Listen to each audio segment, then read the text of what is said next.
The quantum model of reality is about causing an effect, which means you have to teach your body emotionally what empowerment feels like before your success.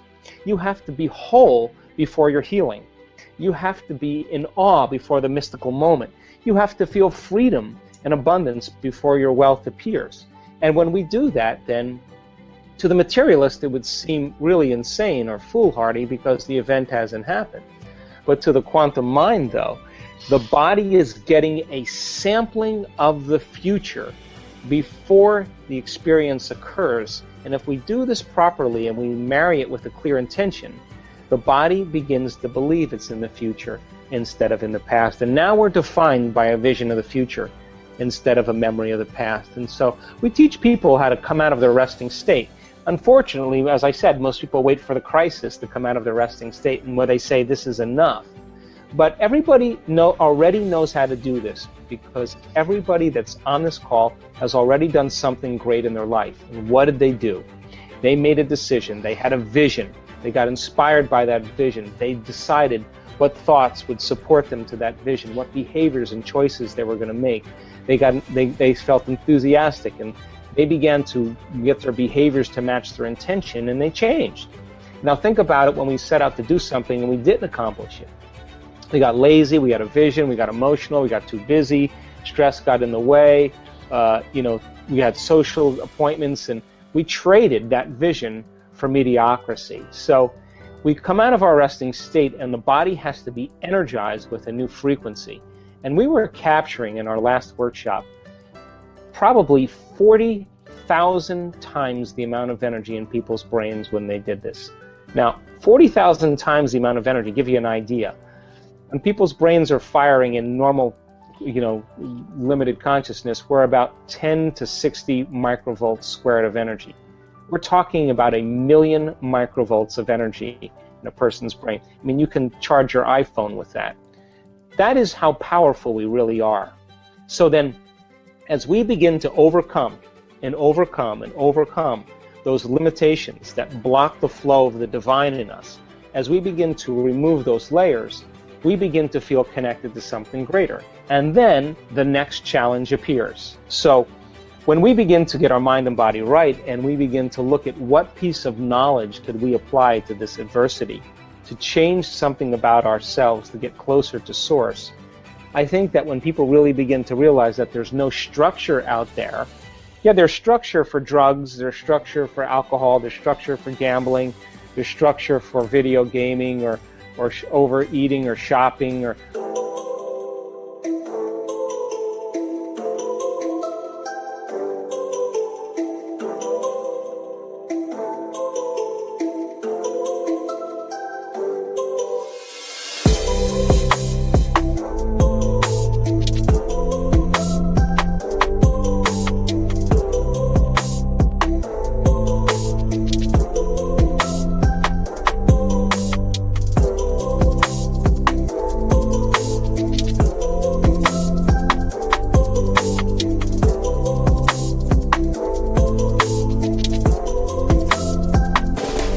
all of consumerism, you take a pill and it makes that feeling go away immediately.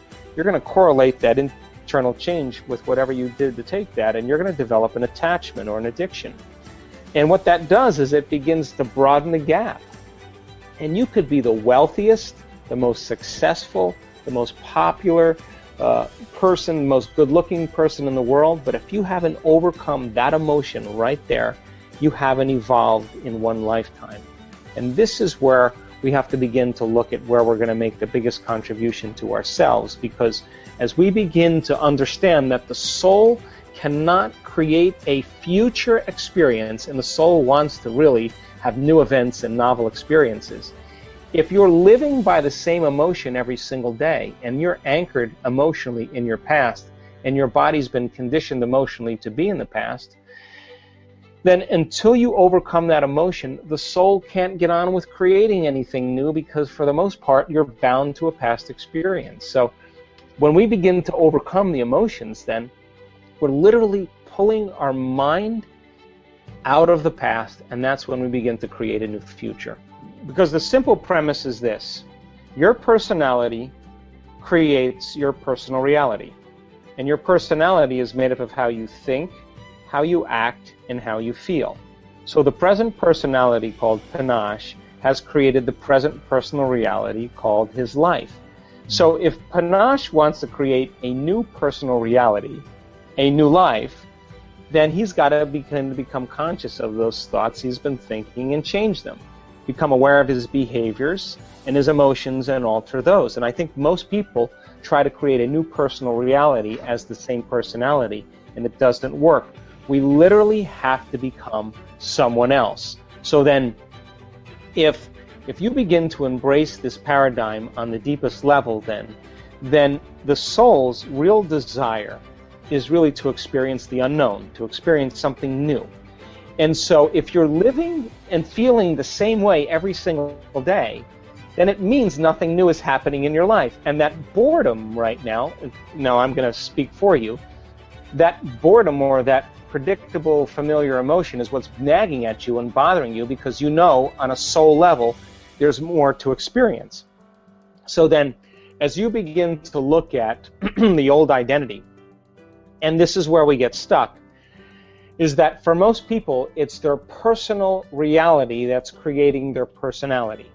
You know, it's the media and the social engagements and the advertising and television and and the people and things in our life.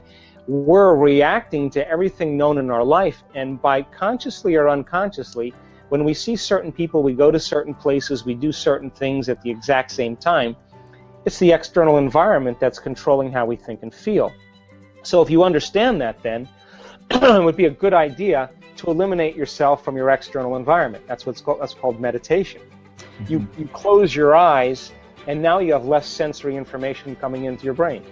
You put in earplugs or you play music, and that fills the space. So now your inner world starts becoming more real than your outer world. You put your body away. You're no longer your body. You're no longer a face. You're no longer identity. And if you do it properly, you'll forget about time.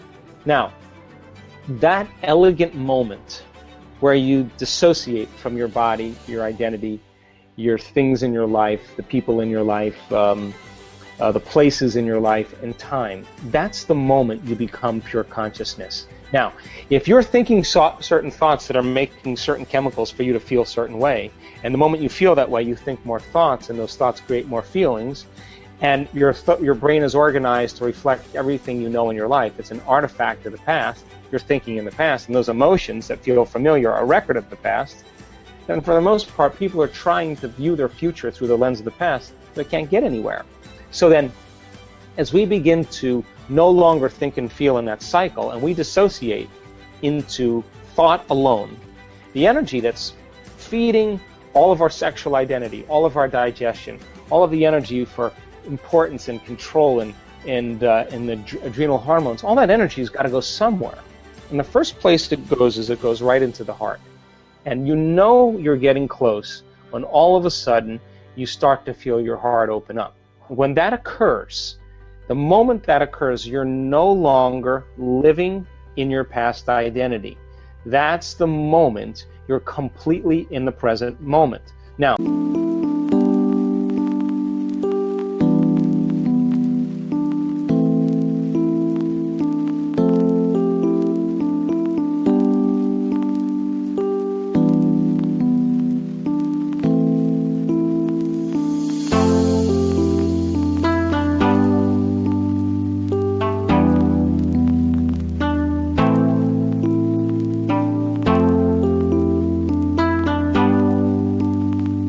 there's dangers to be in the present moment. There's dangers to express love.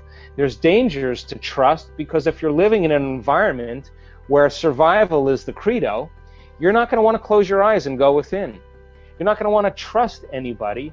You know, this is not a time really to relax. This is a time to be vigilant. So then people they can intellectually understand it, but they can't get to that level because they're always perceiving their environment as the jungle. So when we begin to overcome those emotions of stress that are highly addictive, the body is no longer being tormented like an addict. That is when the body starts to liberate energy, and that's when our heart starts to open, And that's when we start to believe in possibility again. So if our personality creates our personal reality, we make a decision first. We examine who we've been, and I call it crossing the river of change, from the old self to the new self. Crossing that river is going to be uncomfortable. It's going to feel unfamiliar, and you are going to feel like it's unpredictable, because the moment you're no longer thinking that way or acting that way or feeling that way, you're going to feel like an unknown. Now, this is the biological, the neurological, the chemical, and even genetic death of the old self. This is the pain that you experience because the body's looking for its familiar chemical state. That pain is normal, and if you understand that that void, that unknown, is the perfect place to create in, that's the place you want to create in, and not to fear it, but to embrace it, and your body's craving the familiar chemicals that it's addicted to, then you might want to say when you're in that place, well, the best way to predict my future is to create it, not from the known, but from the unknown. Now, this perfect place of creation is where people begin to do the uncommon.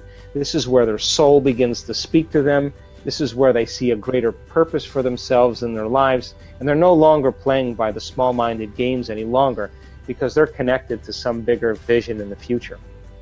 I think transformation is really the one thing that I'm more passionate about than anything else. And so I think taking time out of our busy day for ourselves is the greatest service that we can do for ourselves, for our family, for the people we work with, and for our community.